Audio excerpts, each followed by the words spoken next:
So what we have here is a 2017 Cadillac ATS V with a faulty alternator. As you can see, this engine is very, very cramped. For a V6 twin turbo, there's not a lot of room. And where the alternator is actually at is down here. Not a great spot. We're going to attempt to remove the fuse box, air intake tube, to gain more access to the alternator. In order to gain some more access, we removed the vanity cover, or engine dressing cover, and that was a T30 Torx bit to remove this from the engine. We're going to attempt to remove the fuse box first. There are tabs on each side that need to be depressed to allow them to pop up. You also need to disconnect these two bolts, which are a 13 millimeter. Fuse box is now removed, and we've also removed some additional bolts here, here, here, and here. All are 10 millimeter, and then this box should easily be able to be removed. I'm going to go ahead and take this off as well, just gain a little bit more access to see if that helps get the fuse box out. So I have an aftermarket intake, but I just removed the intake tube, which now I'll be able to remove this nut to move this wiring harness out of the way to get to the top bolt of the alternator. That appears to be the hardest bolt to get out of all three of these. Another thing to talk about is the fuse box. I'd remove a few of these wiring connectors as well to get this box up enough to where I could get the PCM out if needed. I'm going to try and not have to take that out, but we'll see here in a minute. So I'm going to have to take the ECM out as well. This didn't give me quite the clearance I needed to get that first top bolt out. So I'm taking the computer out that's underneath the fuse tray. You must loosen up this red tab, then pull back on the connector and it'll pop right off. A couple other notes on the ATS-V. There is a coolant pump that has two 10 millimeter nuts, and this will need to be moved out of the way in order to get access. Another thing, just like the regular ATS-V, this silver canister needs to be removed with a 17 and I believe a 10 millimeter to get that whole bracket out. I'm kind of just show here behind. 2 bolts, remove that. That'll give you enough clearance to be able to get the alternator out of where it is currently. Also, don't forget to take the belt off. I forgot to say that at the beginning. Make sure that's done. Won't be able to remove the alternator without it. So here's our current status. We've removed that gray, I think it might be an evap canister, not sure. Took a 19 millimeter and a 10 millimeter to remove it from down here underneath the coolant hose. I've gotten the top bolt started, and I've got one of the bottom bolts out. I'm going to try unhooking the wiring after the alternators drop down. Just got done taking the back 2 bolts off on the bottom of the alternator. And it took a combination of ratchets, different size sockets, wobble extensions, the impact U-joints, as well as different ratcheting wrenches, plus just using your fingers and crossing your fingers and hoping that it comes out at some point. So got the top bolt that I'm still working on, which I can easily access now that the battery, PCM, fuses, everything is out of place. So to review, I had to remove that silver canister.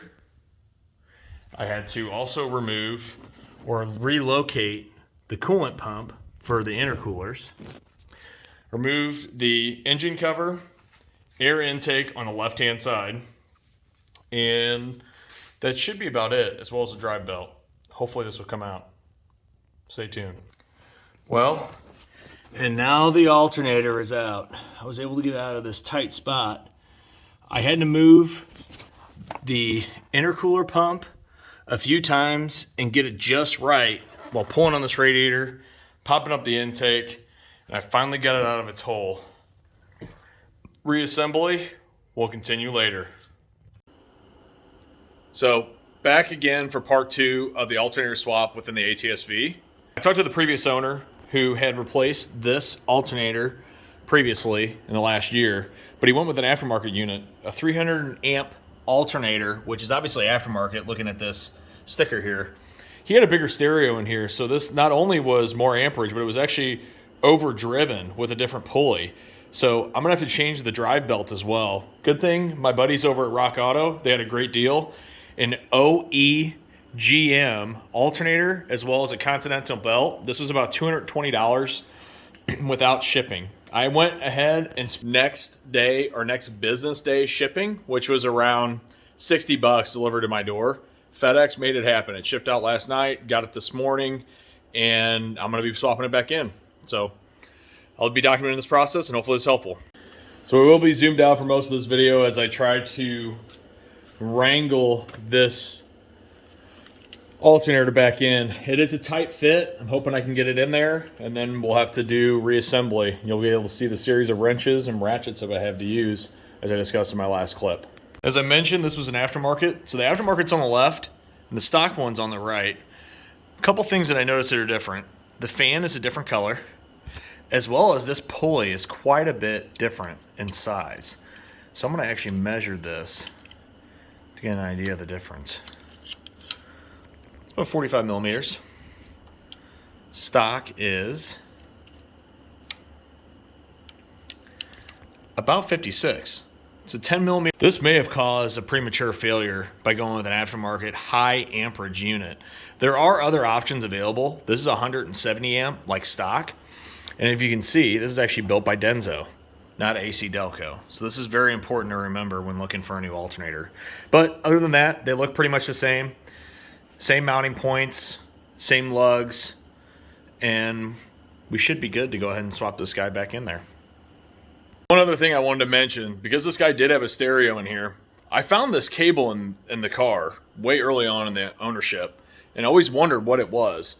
And this was another wire that came up that was actually coming up right here. Luckily, this hood is carbon fiber and there's no way that this would arc. But I'm removing it to do this installation properly. I don't have a stereo in this car. It doesn't need one. You've got the exhaust and the air intake for that. So one of the things you want to do with any electrical project is before you end up reassembling everything, make sure all connections are clean and ready to be reassembled. This is absolutely critical for a job like this that takes 2 to 3 hours to remove the alternator and remove a bunch of different pieces.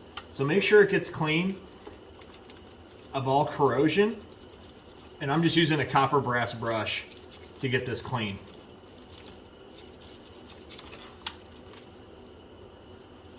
It's looking pretty good.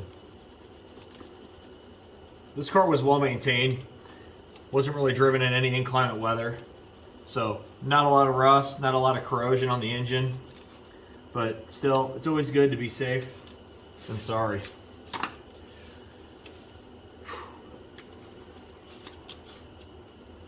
This is how she mounts.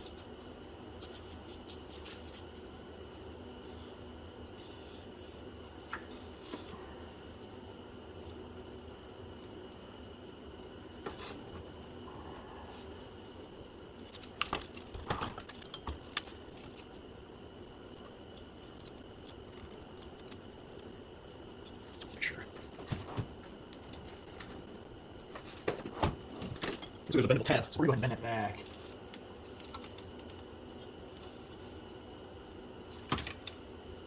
That's how it used to be.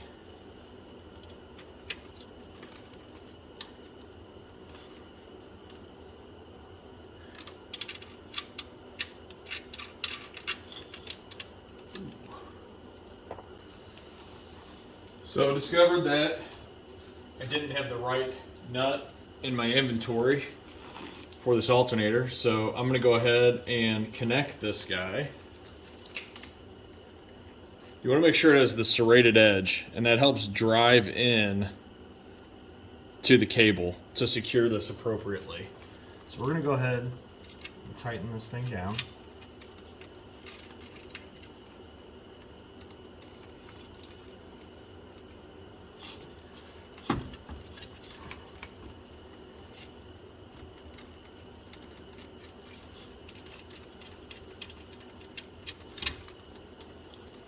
test fit to make sure that it works.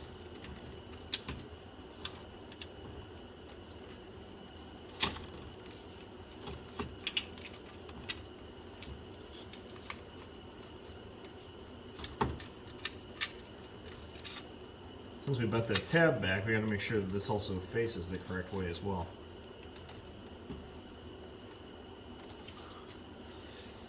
So,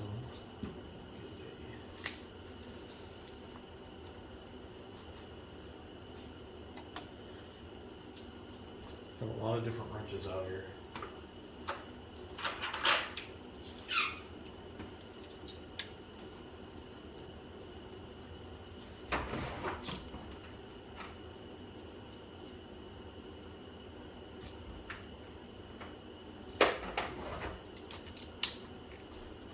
Appears to be an M13.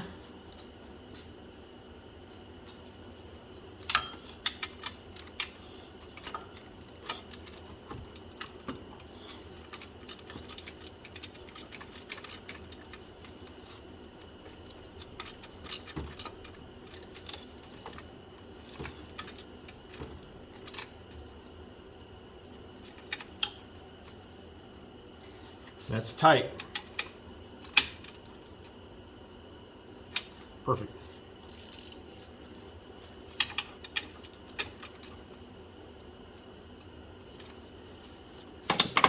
Another thing I'm going to go ahead and do, I'm going to go ahead and cover this up with electrical tape just to be sure that it doesn't arc anything. I do have the battery unhooked, but just in case.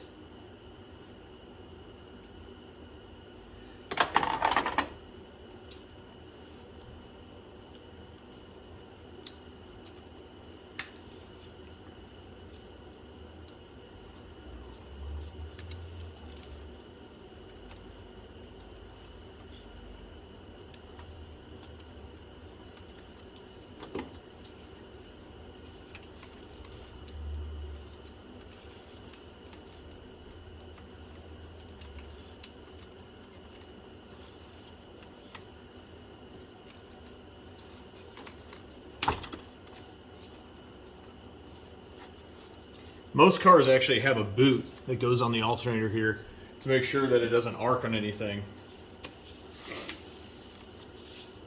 Now the fun starts. One more plug.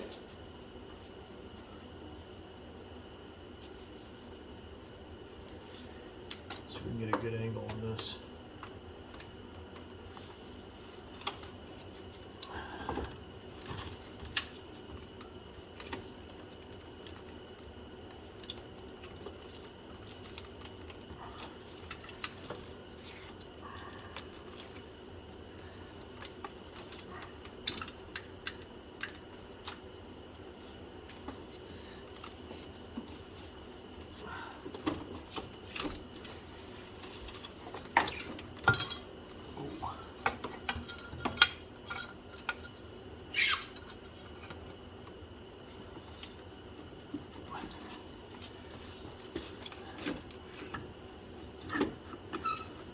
This is really hard to see, but just wiggling it into place.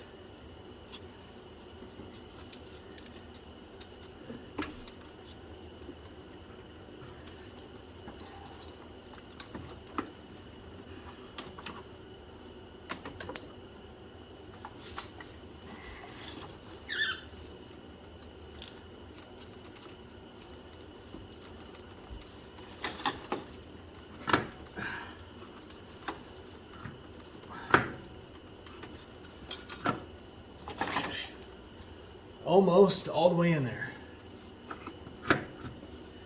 Should be able to guide it by the pulley.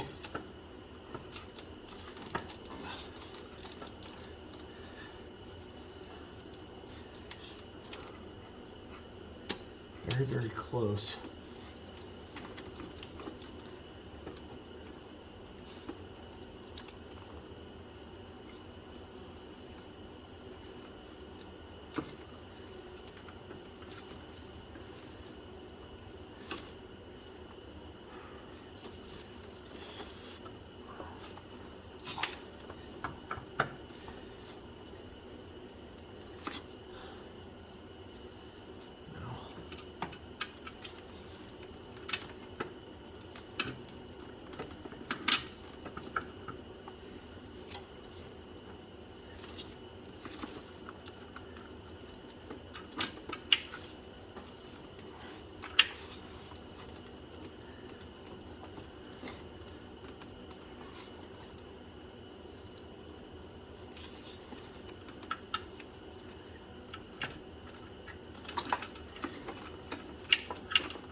started. I don't think my power ratchet.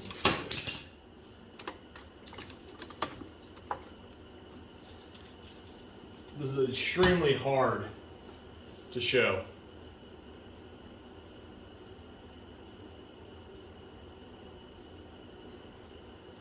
So I'm going to try getting a different angle with a different camera here.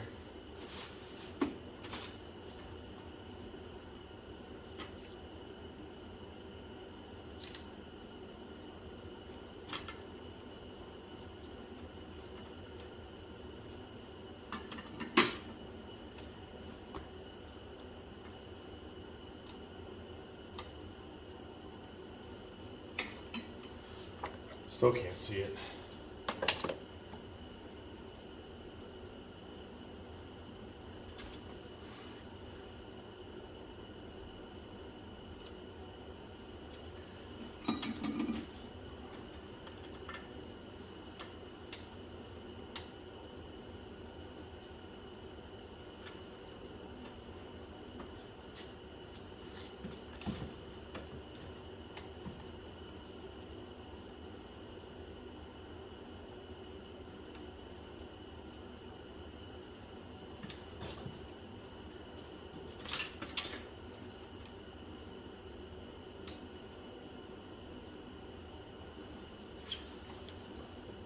So let's see if I can get this with a regular ratchet.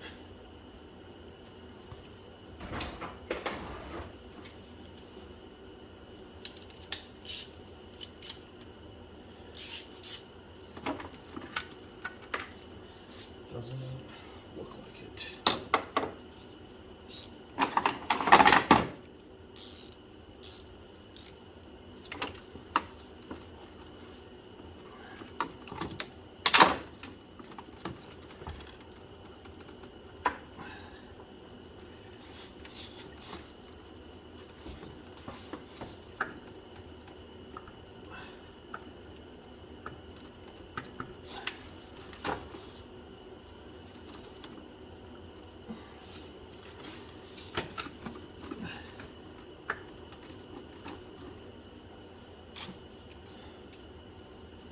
Top bolt's in for a couple threads. Now we're going to try and get the bottom bolt in for the same amount if possible.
using the pry bar to slightly lift up the alternator so I can get that first bolt almost all the way in so it can't lift off.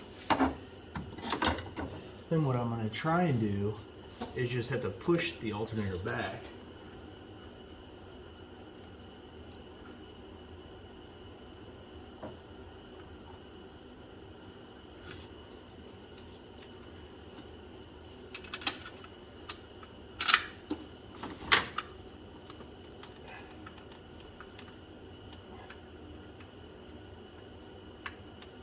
You can't see these bolts and the bolt hole locations, so you're just going by feel at this point.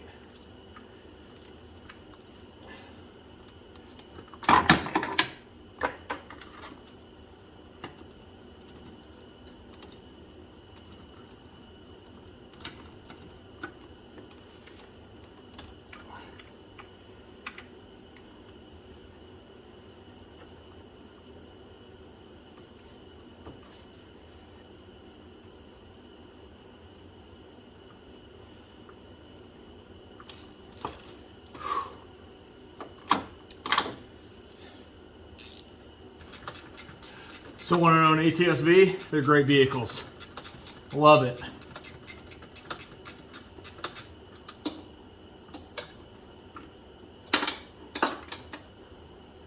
Oh.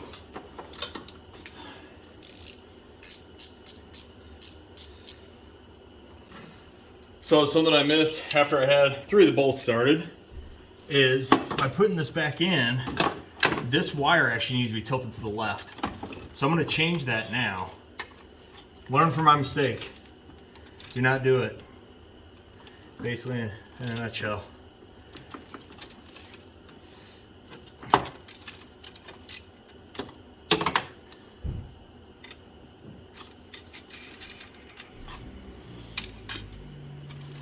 So make sure it's like that, so it can out.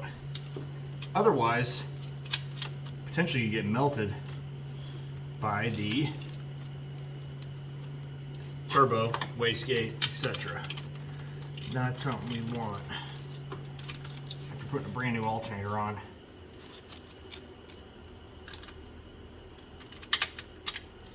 And click. Back to mounting.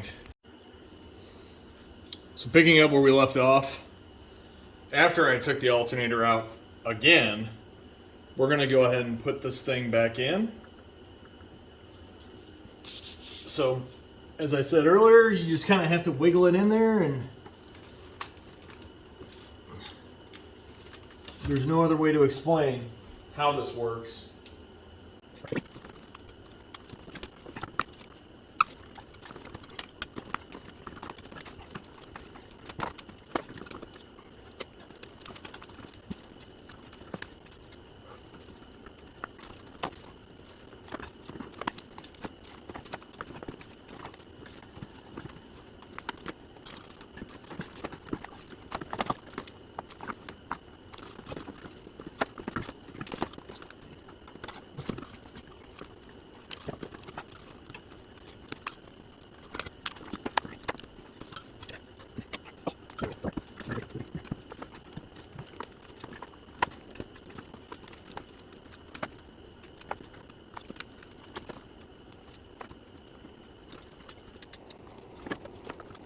Much, much better clearance.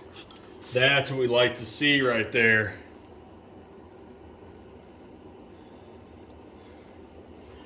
Now, we'll start the bolt operation all over again.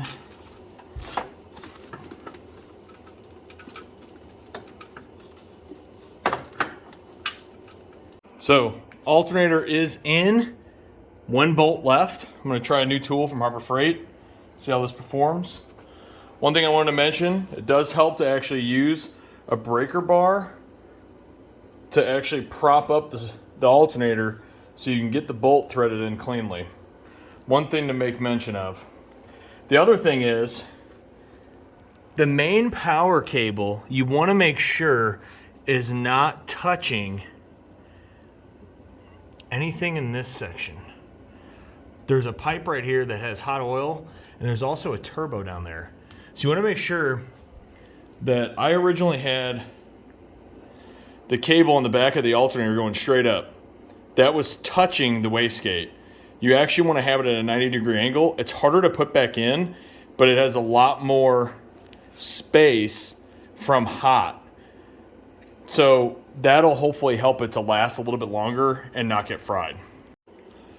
So I thought these were gimmicky, but this worked great for that bottom bolt on the back side of the alternator. I was able to get it twisted on. Took me a lot less time. So now I'm on the top bolt trying to get this wrapped up. And of course, there's not enough room for a wobble. There's not enough room for a U-joint. So now I've got to figure out how am I going to get this in here. So I put the drive belt back on, and now that's all ready to go. Alternator is in place. Bolts are snugged down. So just so you know, the belt goes down here, around here, down around, all the way up, and back to the alternator. Take a picture of that before you change the belt or before you put it back on. Got a little confused putting it back together. So now it's time to put everything back. So we'll start first with the computer and make sure that we can get all these wires, everything back in place.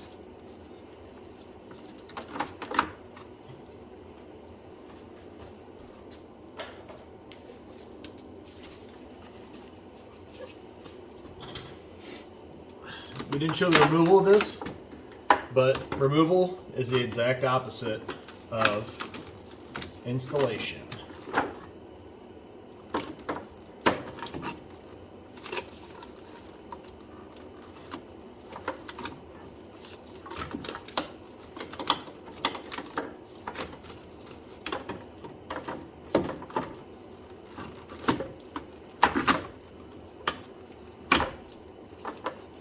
Should click into place. Then you put these harnesses back on.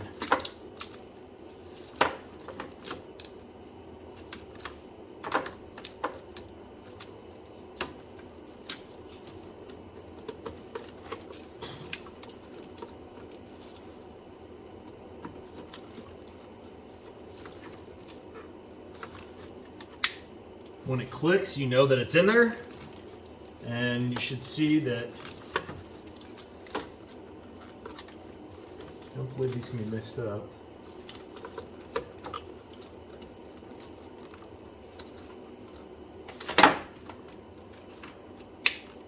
Click.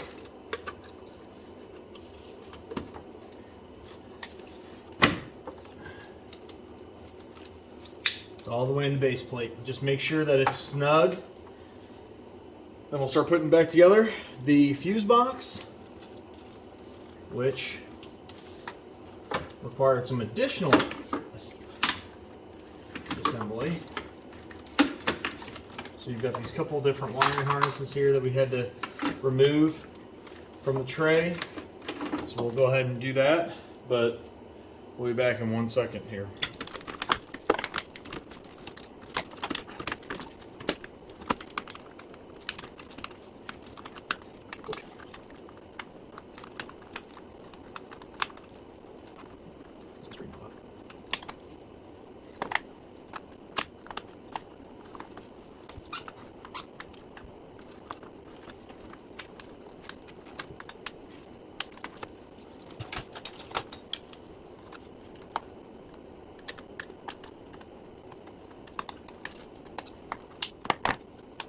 So this actually didn't come out with my pickup fuse box. So I'll reassemble this. In. It's in place. Make sure this is all in there.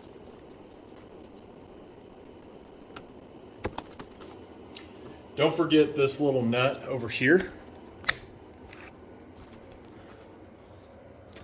That holds all the wiring harnesses, and it looks like it's a grounding lug as well. So let me know in the comments if that's actually legit or not. So I'm going to go ahead and start putting this battery box back together. Make sure I get the ground lug in place.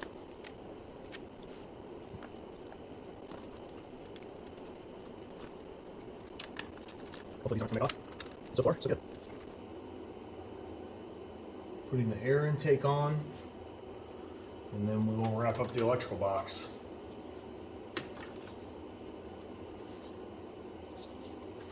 I did want to recommend putting something in the turbo inlet that's absolutely critical so you don't drop anything in there. My old 944 turbo that I had, there was a socket in the intake boot. I didn't realize it until I drove all the way from St. Louis to Kansas City, and turbo was toast. Fortunately, the motor was fine, even with all the metal shavings. Kind of impressive. So we're gonna move on to putting the air intake boot back on, which is not a fun job. And then we will move to the next step. So everybody's car is going to be a little bit different.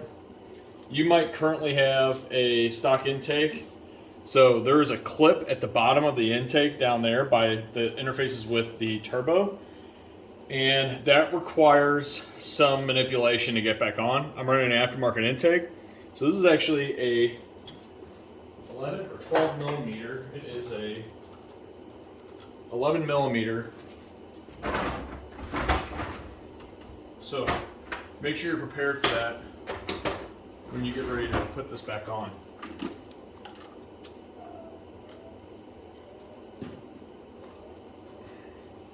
I'm going to put just a little spray on here.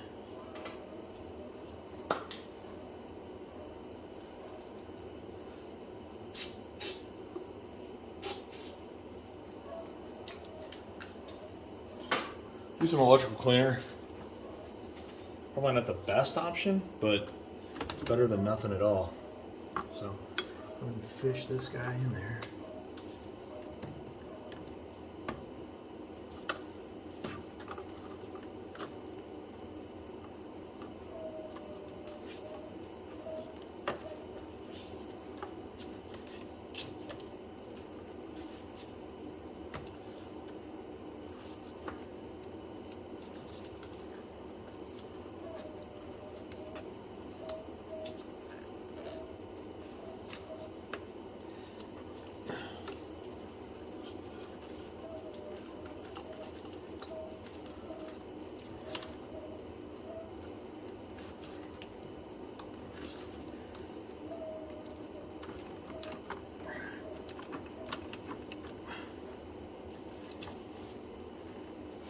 Ensure the boot is fully seated.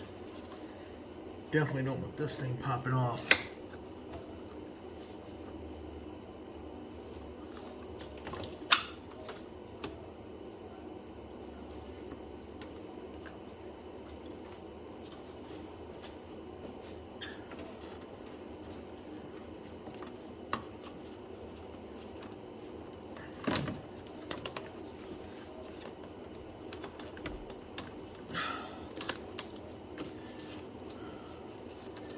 And then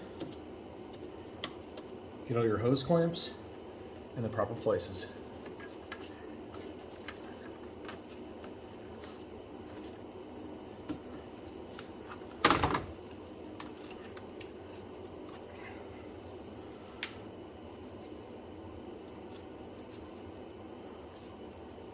If anyone's got any tips on how to get this to fit better, there's a common complaint for ZZP. Really appreciate it because it's just sitting there. It's not actually secured, in my opinion. So, got any tips? Let me know. All these hose connections are 5/16, so just ratchet them back on.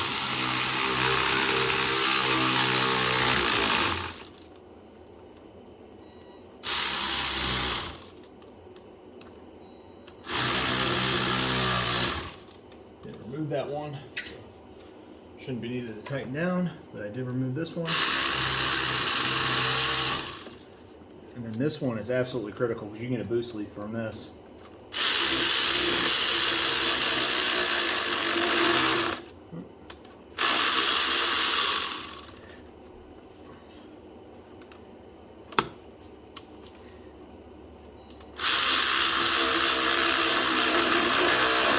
Cool. That's complete.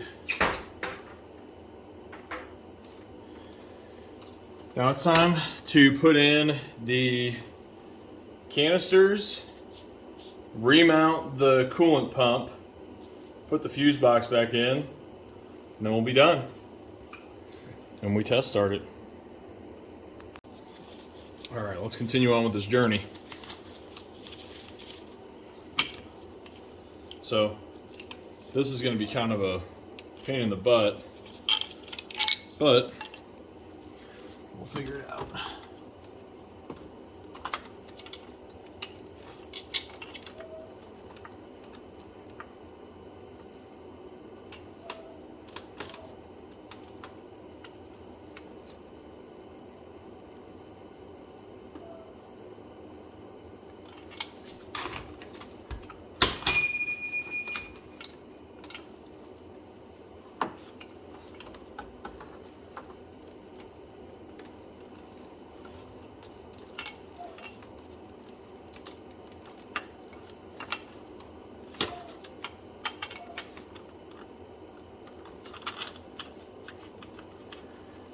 I was wrong in the very beginning of this video. This is actually a 19 millimeter. This is still a 10.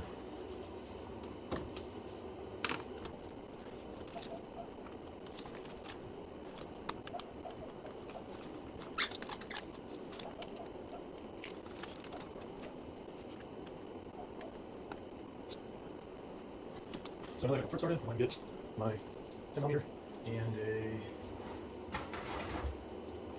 long extension.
Well, Beagle wouldn't stop howling, so let him out here.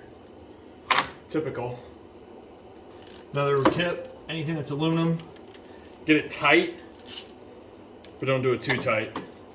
Now, I learned my lesson on a Chevy Cruze. Bolt snapped right off into the block, and that was a fun day. Tried to change a belt tensioner for a friend. Next thing you know, boom. Snapped right off.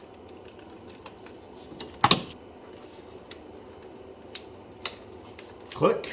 That's done. Click.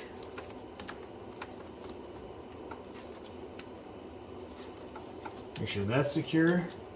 We're going to hook this vacuum line back up. Route it how it was. Make sure that's tight. And now it's time to put the water pump back on.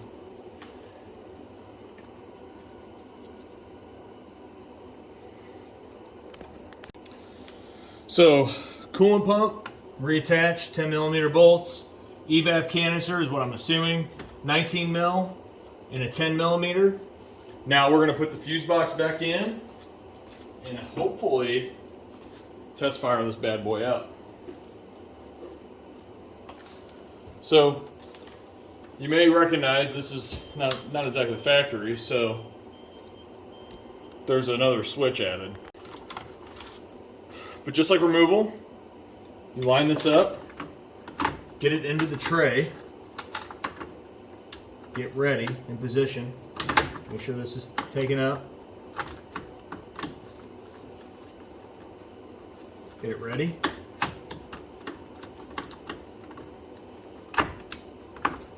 Go. Can Snap this guy in place. Make sure it clicks on all four corners. It's absolutely critical. Then I need to rehook this guy back up. So I need to hook it up to power and ground. And then we've got our tap out, bleed out kit for the intercooler. So let's go ahead and put this back in place. Put these nuts back in.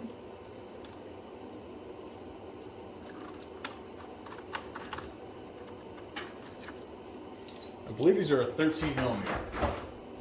It might be a 12. Nope, they're 13.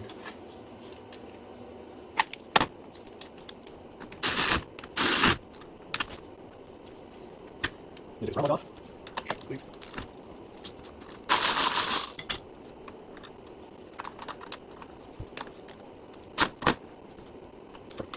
Want to hook this guy up? Millimeter. Millimeter.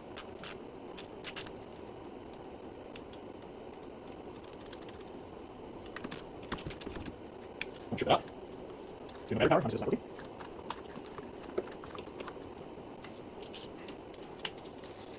So let's recap.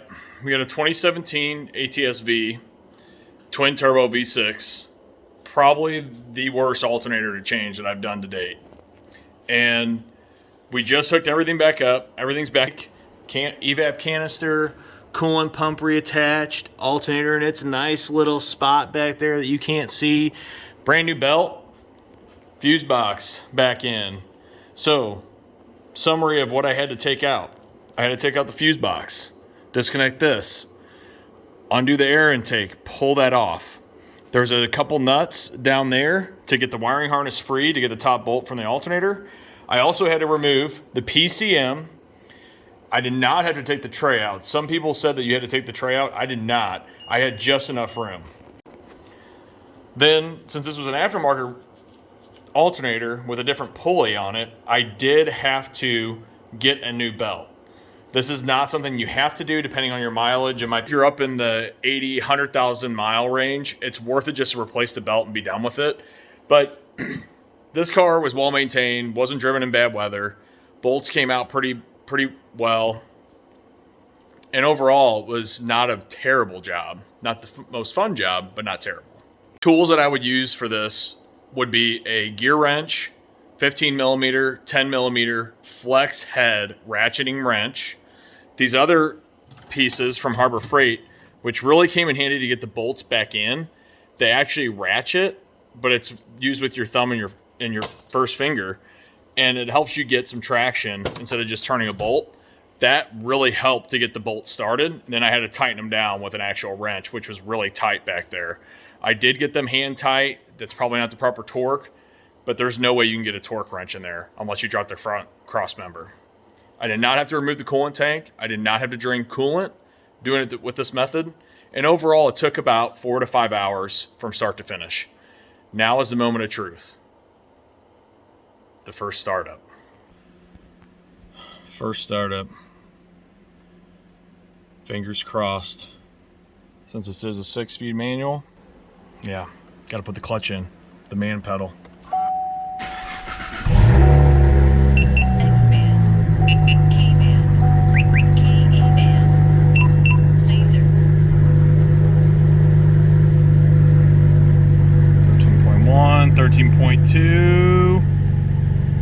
Let the clutch out.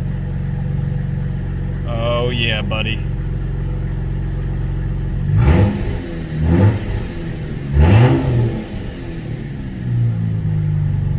And we're charging.